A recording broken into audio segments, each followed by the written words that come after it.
Do you know the 14 traits of successful chiropractors?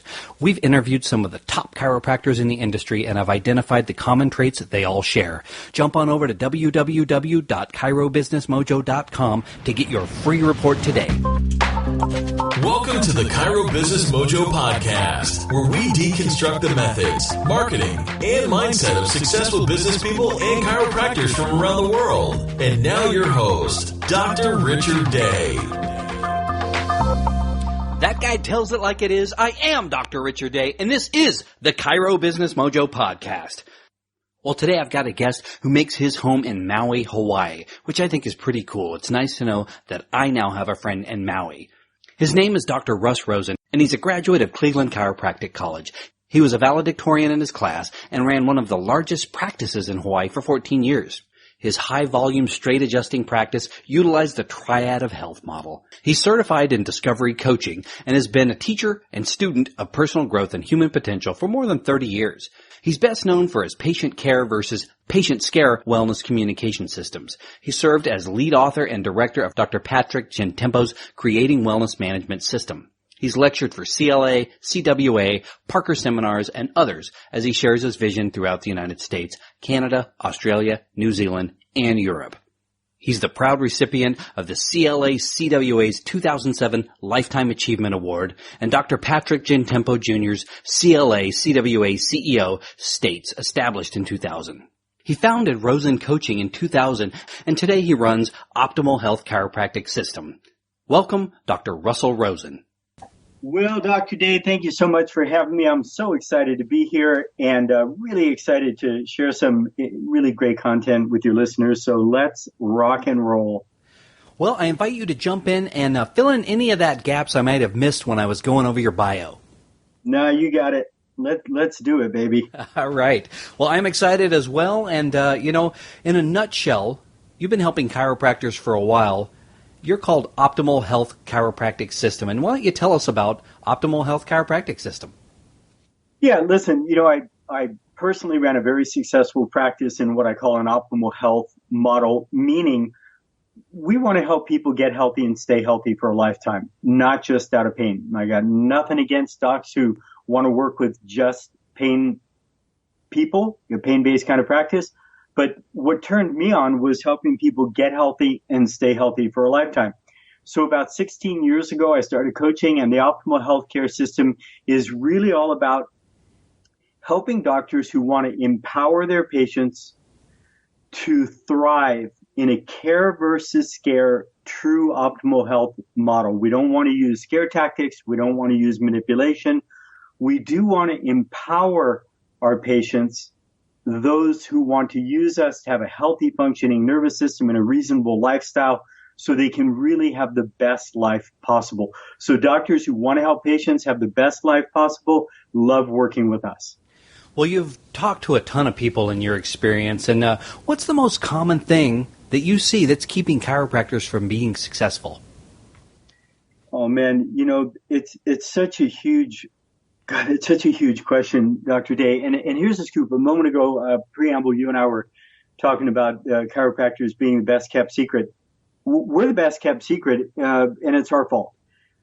There is absolutely no question in my mind, if everyone understood what you and I understood about the value of chiropractic care, about the value of a healthy functioning nervous system, about the value of a reasonable lifestyle, most everybody would be seeing us. They would want to see us. They would see the value. The problem is they don't get it. So one of the biggest issues is they don't understand what we do, and that's on us. It's no one else's fault but our own. So one of the biggest problems is most chiropractors, when I'm coaching chiropractors, Dr. Angie and myself, we look at two things always: headspace and procedure. The headspace is the why behind the how. This is, why am I doing this? It's, what are my belief systems? It's, what do I believe to be true? More often than not, when I dig deep with doctors about their belief systems, they're built on faulty premises. When it's built on a faulty premise, everything from that point on can't work. So, step one is I need to be clear about who I am, what I do, and what I'm trying to accomplish. That's number one. Number two is I need congruent strategies to get there. So you're in Kansas City? Yes. And if you want to get to Maui and you said, I think I'm going to go for a drive, I'll go for a bit of a walk, I'll go for a swim, and I think I'll get there. I would say that's probably not a good strategy to get here. I don't think you're going to make it. Whereas if you said, I'm going to the airport, I'm going to fly to LAX is going to take me to Maui, Russ is going to pick me up, we're going to go out and surf. Far out, that'll work. So I need to make sure that I'm clear about who I am, what I do, where I want to get to. And then I need to make sure that the strategies I'm using are congruent and they make sense. More often than not, when doctors are not having success, it's one of these or both of these, because here's what you and I know to be true. If your practice is healthy, in essence, you don't have a subluxated practice, your natural state is growth. You're helping people, they're happy, they're telling their friends. If every aspect of your practice, what we call the 5 systems, if all 5 systems are congruent and clear, and they're not subluxated, we are going to sustain growth. If we're not sustaining growth, understand that we are subluxated, somewhere between our headspace and our procedures, probably both. Well, you talked a little bit about the value we have and what it is that we do, and that we're not very good at getting that message out. So that's a communication thing as well, isn't it? Absolutely. Step 1 is, when I ask most chiropractors, what is it that you do? What is chiropractic? I get one of 2 answers. Here's the first one. And then I say, well, no wonder. Like this is what you do for a living, and you can't even express what it is that you do. Or hey Doc, it cut out when you said that first answer. Yeah, it didn't cut out. That is the answer. It's nothing. I get empty, dead air. That's what I get. Okay. Or I get a lay lecture. But most chiropractors have a very difficult time expressing what chiropractic is and why they do chiropractic and why a patient may want to see you. And until they get clear about that, how are they possibly going to communicate it with another human being?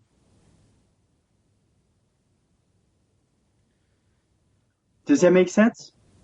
Yeah, that does. And I'm thinking about it. And, if a person's in practice, they went through chiropractic school, they've been practicing for a while, personally, I don't understand how it is that they don't know what their purpose is. But obviously, that is a problem. So let's say you meet someone, they've got that problem, they don't have a clear purpose, an understanding of what they're doing, who they are. What are the steps that you take them through to gain clarity? I just start and see, this is so funny. I get that you don't get that because you're successful. But you get all these people out there, and I promise you, the average chiropractor out there, the vast majority of them, when I ask them a question, who are you? What do you do? What is chiropractic? Very few of them can give me a very clear answer. What do I do? What's the value? So I just started asking them very specific questions. What is chiropractic? It's an art. Oh, okay, cool. Well, what is chiropractic? Well, what do you do as a chiropractor? Crack necks. Okay. Well, what do you do as a chiropractor? I just keep asking questions until I help them get clear. Let's play with this. So to you, Richard, what is chiropractic? What is it that you do? Why would a patient want to see you? Well, I have a one-sentence version of it, but as I optimize people's health so that they can live life to the fullest, pain-free, and as healthy as is possible. Beautiful. I optimize health so they can live pain-free and have the best life possible? What was that? Yeah, have the best life possible. Maintain optimum health. Yeah, beautiful. So you clearly have given that thought. That didn't just come to you one day. You've actually given it thought. Personally, I've written over 200 pages to come down to my wrap. Right? It's simplicity on the far side of complexity. Right? I can go on. I literally have in my system, my level 1 program, I have 40 hours of core material and 50 hours of bonus material. It's all me speaking. I mean, it's 90 hours of recorded material. Simplicity on the far side of complexity is I can make it simple like you just made it. That was beautiful. So what I would do is I would start asking doctors questions until they could say something like that. Let me give you a version. If I was to be able to walk through a process with a doc, more often than not, we get to, well, what could somebody hope for if they saw you? What is chiropractic? Any of those questions. So this is my experience. If I can get a patient to say this at the end of the examination, I guarantee you can change your whole life. And it's called the whole story. And this is what it would sound like. As a patient, I understand that I have subluxations that could be causing my headaches or chief complaint, as well as all these other things, sinus problems, indigestion, PMS, coated tongue, pain down the leg. Like, wow, no one ever told me that before. So I understand I have subluxations that could be causing my chief complaint as well as other issues. I understand most likely what brought the subluxations on in the first place. I understand that if I don't get the subluxations taken care of over time, the odds are they worsen. If we can correct the subluxations and learn ways not to recreate them, I understand that the odds are I could feel better. I could prevent problems in the future. I could reverse the effects of the aging process or be healthier in 5 years than I am right now. And I could have a better life. I recognize that subluxations are a health problem. They're not a back problem. I want to get healthy and stay healthy. And I understand that by seeing you, you can help me get healthy and stay healthy for a lifetime. So here's my first question to you, Richard. 1, what I just said, is that true? Yes. Okay. Is it possible that most people, if they're subluxated, and you can help correct their subluxations and show them ways not to recreate it by eating well, exercising, and dealing with stress, could most of them feel better? Yes. Now, are we positive that every single person that comes to see us, no matter what, they're going to feel better? Are we positive about that? No. Of course not. Come on, you're kidding yourself. And this is where we have problems. Because you go to the seminars and it's just adjust and it's, I adjusted this guy and he regrew a limb. And then we go back to our practice and we have people who are not moving along as we would expect. We have people who are not getting well. And if you're not acknowledging that, you're a liar. You're lying to yourself. Because if you were that one person that every single person got well under your care, you can walk on water. And trust me, I'm surrounded by water in Maui. I haven't seen it yet. So the truth is most people can feel better. The odds are they can feel better, right? Could they prevent problems in the future? Is that true? Yeah, they could. Can't guarantee. Now, does that mean everybody's going to never have a problem under your watch? Come on, if you've been practicing for any period of time, people have come in, they've had heart attacks, they've had strokes, they've had cancer. That's how life is. But the odds are that we can increase the chances of them having healthier future. Could we reverse the effects of the aging process? Could they be healthier in 5 years than they are right now? Of course. Could they have a better life if they were under your care? Yes, of course. Am I positive? Come on, you could get hit by a truck tomorrow. I don't know. But I'm suggesting the odds are, if they're under your care, they're going to have a better life. Do you buy that? I do. All right. So if this is true, and you could get a patient to say out loud, I have subluxations, it could be causing these things as well as all these other things that I never told you. I know what brought it on. I understand what happens if I don't get it taken care of. I get what happens if I get it taken care of. I got a health problem, not a back problem. If you got your patients to say that out loud and understand that by the end of the examination, would that change your experience? My experience as a provider? Yes. Yes, it would. Yes. For most doctors out there, They are saying, absolutely. If I could get my patients to fully understand this and say it out loud, to fully believe it and to tell me, I want to get healthy and stay healthy under your care by the end of the examination, I promise you a different life. If all of your patients really understood this, and all of my patients understood it, and all of our patients understood it, the whole world would change.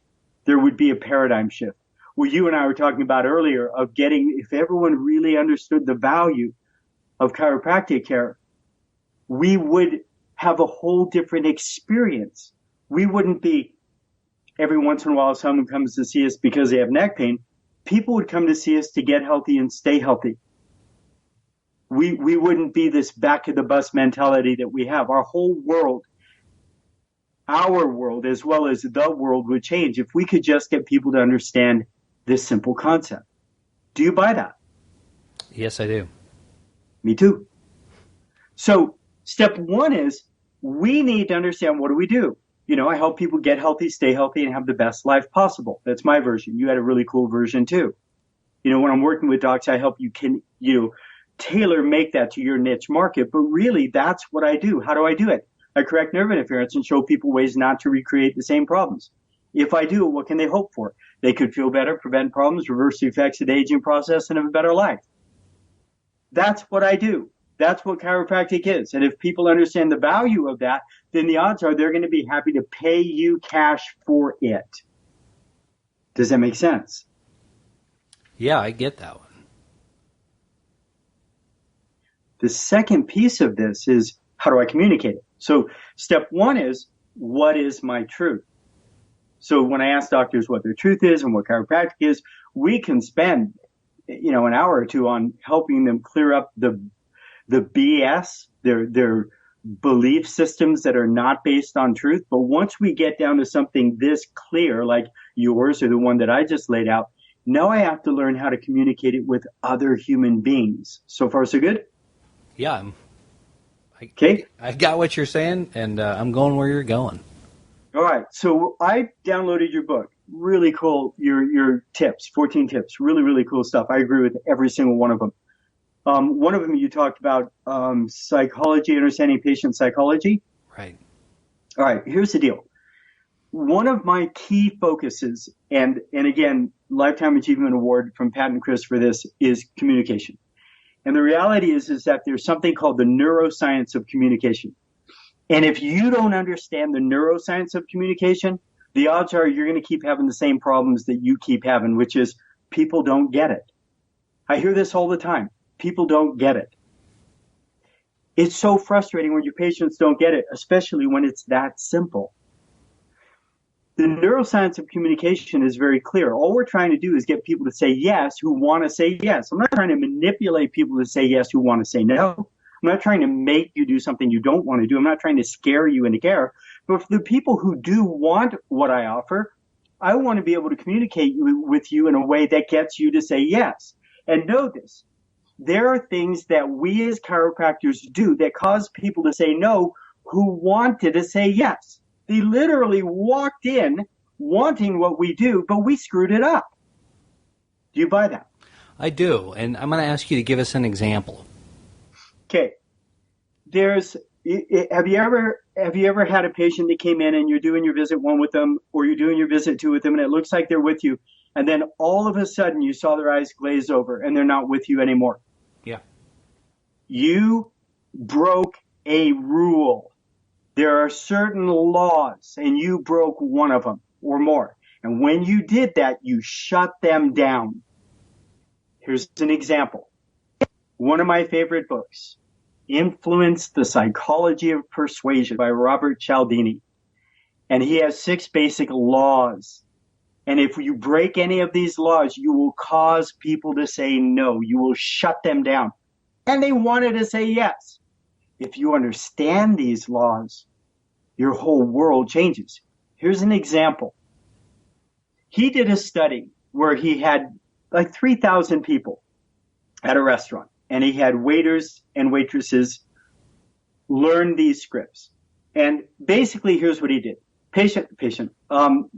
patron at the restaurant would say, I'd like a ham on rye, hold the mayo.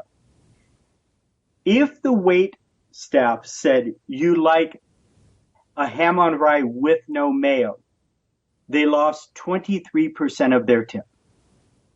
Person said, I'd like a ham on rye, hold the mayo. The waiter said, you'd like a ham on rye with no mayo. They lost 23% of their tip. How did that happen? I'm guessing that they did not use the words or phraseology that the person or the patron used. Exactly. They said with no mayo instead of hold the mayo. Now, Robert Cialdini has proven that when you echo people and you use their words, they feel like you're in their inner circle and they like you better. And if they like you better, the chances are they'll believe you. And if they believe you, the chances are they'll buy from you. Now, clearly, the people didn't say, this waiter sucks. He didn't say hold the mayo. He said with no mayo. I'm going to reduce his tip 23%. They just had a gut feeling, and that feeling caused them not to tip. So far, so good? Yeah. Okay. Now, here's the challenge. You and I were told to tell the story. Just get out and tell the story. Is that true? Oh, yeah, I've heard that a lot. Here's the problem. No one wants to be told. We got a problem. Get out and tell the story, but no one wants to be told. Right? Richard, do you have kids? Yes, I do. Okay, do your kids want to be told? And they do not. Okay, no one wants to be told. Trust me, no one wants to be told, but we're told to tell the story. So when we understand the neuroscience of communications, this is just amazing stuff, and I'm asking you to lean forward and listen because this can change your life. What you and I were taught to do is speak from neocortex to neocortex. Now, there's 4 parts of the brain that we need to understand. One is the reptilian brain. So, Richard, do you remember any of what the reptilian brain does for a living? Is it the fight or flight? I should know this better. Yeah, okay. Reptilian brain is filter. All information comes in. This is reptilian early brain. All information goes through the reptilian brain before it makes it up through the midbrain and the neocortex, which is the new brain, right? The neocortex does thinking and reasoning. That's what the neocortex does for a living. But the reptilian brain is all about fight or flight. It's all about food, fornication, and fighting. And hopefully you're not food, fornicating, or fighting with your patients. So if you're not doing those 3 things, you've got to do something to get your information past the reptilian brain, because more than 99% of all information coming up does not make it past the reptilian brain. It does not make it to the neocortex. So far, so good? Yep. All right. Here's the problem. If it doesn't make it to the neocortex, it doesn't register and they didn't hear it. You and I, all of us listening, have been in class and we were snoring and the teacher, and this is what you heard. Wah, wah, wah, wah, wah, and that'll be on the test. Your reptilian brain filtered and said, wake up. This is important. Now, you didn't hear anything before it, so you're in trouble. But you sure heard that'll be on the test. You've got parents that are sleeping in a bed with a crying, with a child right next to a train station, and the trains don't wake them up, but their baby cries 2 rooms down and it wakes them up. That's the reptilian brain. Richard, are you with me so far? I am. We need to get our information past the reptilian brain into the neocortex. If the neocortex reasons the information makes sense, it will send it to the limbic system where we have a new belief system. I need Rosenites. I need my patients to not only understand the value of chiropractic care, I need them to believe it. I need them to become part of my movement. That's all going to happen from the emotional limbic system. So far, so good? Yep. All right. Here's the problem. What you and I were taught to do in all of the scripts that we have of how we tell our patients and tell them again tell them what you're going to tell them, and tell them what you told them, is we were taught to speak to the neocortex from our neocortex. Just tell them, reason with them, make it make sense to them. That's what we were told, right? Mm-hmm. Now, I have proof that that doesn't work. Here's the proof. What percentage of the people are seeing chiropractors? 14% is the latest I've seen. 14% may have at one time seen a chiropractor, but if you do the math on it, they are not active patients. There's not enough chiropractors. You'd be seeing 10,000 people a day. The math on this is very clear. It's less than 1.5%. Wow, that's shocking. Okay, I mean, again, if you just do the math on this, you're going to see, well, take a look in your area. How many people do you have in your area? In this area, I'm going to say we have about 300,000. Okay, so help me with math because I suck. So 15% of 300,000 would be 60,000? 45,000. 45,000? Mm-hmm. Okay, how many chiropractors in your area? Boy, in my immediate area, there are plenty because we're near Cleveland Chiropractic. Oh, okay. But still, you start to do the math, man, that's 1,000 people a day. It's just, there's no way we're seeing anywhere near that number of people. Regardless, the vast majority of people out there who have been told the story are not under regular active chiropractic care. We agree on that. Mm-hmm. All right. So telling the story to the neocortex doesn't work. We have to understand that we need to speak to the reptilian brain. The reptilian brain will then say, ooh, this is important. This is new. This is novel. This is exciting. I'm going to send this up to the neocortex. When it goes to the neocortex, I promise you, the neocortex will go, well, dang it, that makes sense. Chiropractic makes sense. The problem is we never get it up to their neocortex. They don't get it. They shake their head while they're drooling, right?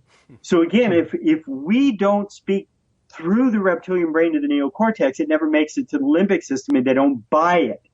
I get it. You got a handful of people that do get it and do buy it, but I'm going to suggest you have a wall of fame. You have a trophy case of patient files of people that you've seen that you thought got it but didn't. I'm really speaking to all of us out there.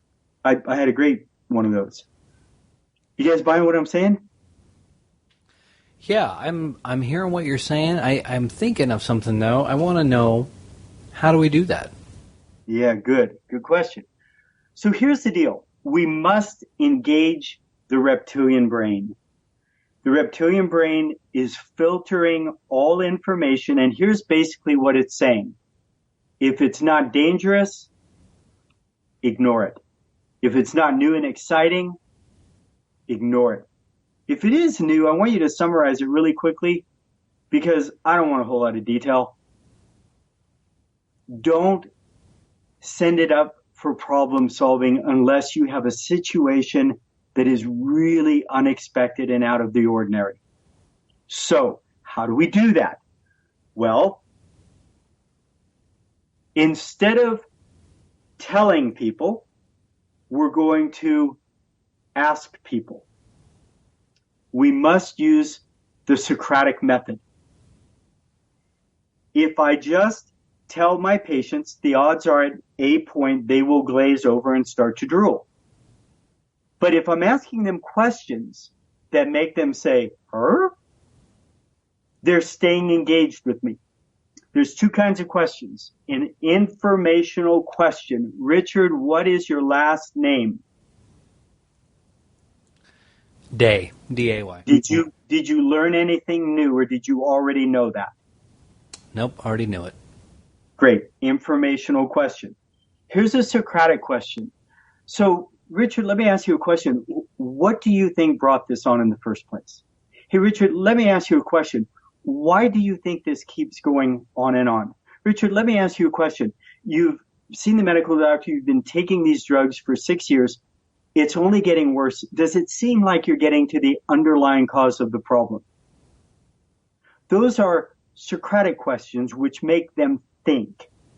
Every one of those questions made you go, I wonder what is bringing this on. I wonder if I am resolving this problem. When you say, and you think, it gets past the reptilian brain. By definition, if they're thinking about it, it made it to the neocortex. Does that make sense so far? Yeah. So in our work, we have a series of questions we walk people through to help them recognize that they either want care or they don't. I'm not going to try and make someone do something they don't want to do. I just want to find out what they want. Now, here's a challenge. Are you with me so far? Yes. All right, here's a challenge. There's a gap. There's a huge gap between what most people think when they come in to see a chiropractor, which most often is what? What most people think when they come in to see a chiropractor? Yes. That they're going to have to be there forever. Okay, that might be it, but why are they going to see a chiropractor? Because something hurts and they want to get out of pain. Yep. I hope you can help my neck pain, back pain, or headaches. I hope you can do it as fast as possible, and I hope you don't make me come in for a lifetime. Like, that's what the classic person thinks when they come to see a chiropractor. Okay? Here's what we know. We can help you get healthy and stay healthy for a lifetime. We can help you have a different and better experience of life. You live your life through your nervous system, and a subluxated nervous system leads to a subluxated life. I'm going to suggest what we understand about what we can do for them and what they think we can do for them is the Grand Canyon. Would you agree? Yep. Therefore, we need to meet them where they're at, and we need to Socratically walk them across the bridge to the other side so that they can say, boy, I understand I have subluxations. It could be causing these headaches. Wow, as well as my sinus issues, indigestion, and pain down my leg. I can't believe no one ever told me that. And I really understand what brought it on. And man, I got to tell you, if we don't get these taken care of, it makes sense to me that things would progressively worsen. And I got to tell you, it makes sense if we were to get proper nerve supply, if I was to correct the present damage that I have, and I was to have a reasonable lifestyle, I could not only feel better and prevent problems in the future, but I literally could reverse the effects of the aging process and have a better life. I get that I have a health problem. I get that it's not a back problem. And I honestly want to get healthy and stay healthy. That is the other side of the Grand Canyon, isn't it? Oh, yeah. So if they come in with, can you help me with my neck pain? And they leave the exam with that whole story, we've begun to help them get a better picture. Does it mean they're a Rosenite? No. But the odds are I'm close. In the report of findings, I'm literally going to find out what they want. See, what you and I were taught to do is tell them what they need. Find out what they want and tell them how to have it. Right? We were taught one of two things. Find out what they want, tell them how to have it, or just tell them what they need. Yeah. It doesn't work. It doesn't work. Trust me. From a reptilian brain perspective, it doesn't work. Wouldn't you rather find out what they want in relationship to what you can do for them? One of the mentors that I had, I really like a lot. I won't use his name because this will put him in a bad light. But he used to talk about find out what they want, get rid of neck and back pain, and show them how to have it. You're going to crack their neck and they'll become a crack addict. And I just could never buy that because we have such a bigger vision of what we can do for them. So I don't want to just find out what they want and show them how to have it. I want to find out what they want in relationship to what I can do for them. So if through my visit one process, I help them experience this whole story, now they understand this bigger picture. Now all I have to find out is what they want. So we literally take them through a very quick process and we go, look, path to optimal health, -10, near death. 0, feeling good, not functioning at our optimum, If we redid all your tests, it'd still be things that aren't working right, but you're feeling good. Plus 10, optimal health. We're feeling great. We're functioning at our optimum. We redo all the tests. They're clear. All I need to know is where you think you're at the moment, how healthy you want to get to, and then we'll show you a plan to get there. This is very different than saying you need lifetime care. You need a year of care. If someone just wants to get out of pain, does a year of care make sense? No, and I think you're going to engage that reptilian pushback. You have to. They look at you like you're crazy, and they go out and tell all their friends. This dude was a religious zealot, crazy dude. Whereas if you start with, where do you want to get to? And they go, I just want to feel better. And you go, far out. I can help you do that. I'm curious why you wouldn't want to resolve these things. But, talk to me. And they go, no, look, with what's going on in my life right now, I just want to feel better. Far out. This is what you need to do to just feel better. Find out what they want, show them how to have it. Or they say, you know what? I really would like to get healthy and stay healthy. Far out. Then this is what you would need to do to get there. I want to go back to something that you said. You kind of touched on the fact that people have short attention spans, and they're not always engaged in listening to what it is we say. So when you're laying out this Socratic method and you're taking someone through the Q&A, how long do you devote to that? Well, that's all the time we have for now. Be sure to check out part 2 of our amazing interview with Dr. Russell Rosen. Thanks for listening to the Chiro Business Mojo podcast at www.chirobusinessmojo.com.